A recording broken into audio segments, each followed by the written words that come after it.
Hey everybody, it's your boy Blackie Chen. So last time we talked about where do I start? If I've never trained martial arts, what do I need to do to get started? So we talked about power and strength. We talked about flexibility. We also talked a little bit about muscle endurance.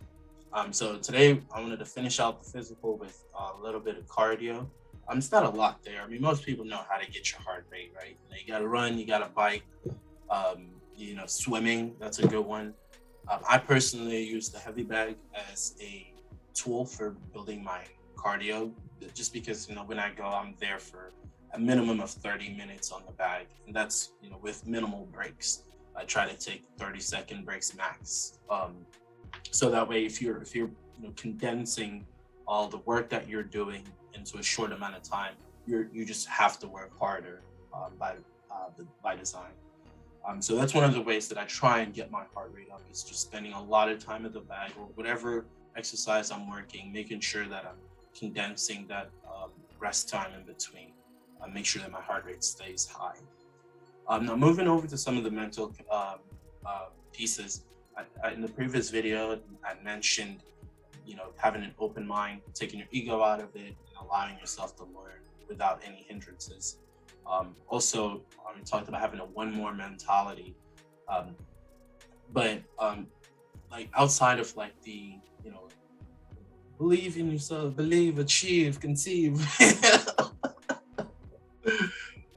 Some of the practical things you can do as you approach these tutorials is break down the movement into smaller pieces, and that's what I'm going to talk about today. So let's dive on in. All right. So in order to kind of illustrate how I break down tutorials, we're going to be looking at quad kickers, how to master the back kick. So I'm not going to go through the entire tutorial. I'm just going to show a little snippet to point out how I like to break these things down using this as an example.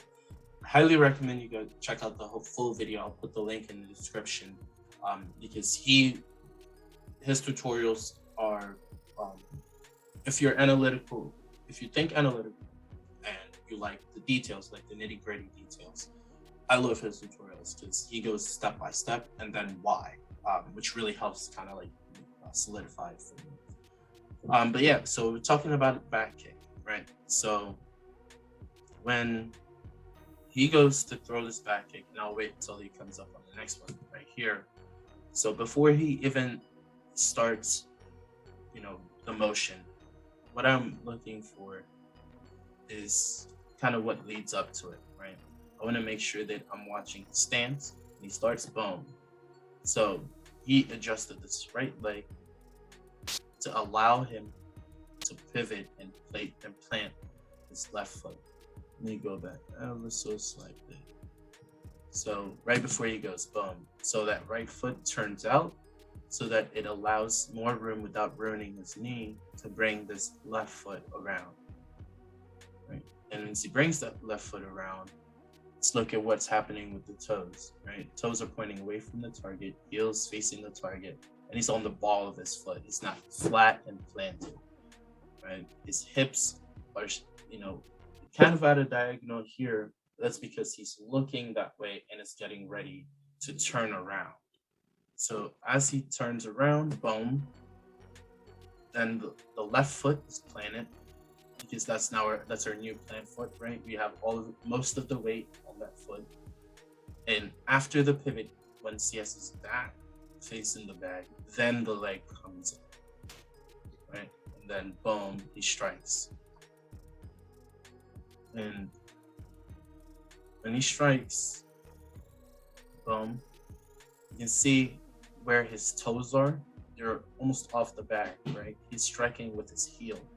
You don't want, and he goes into much more detail about why that is, why you don't want to be hitting with your toes.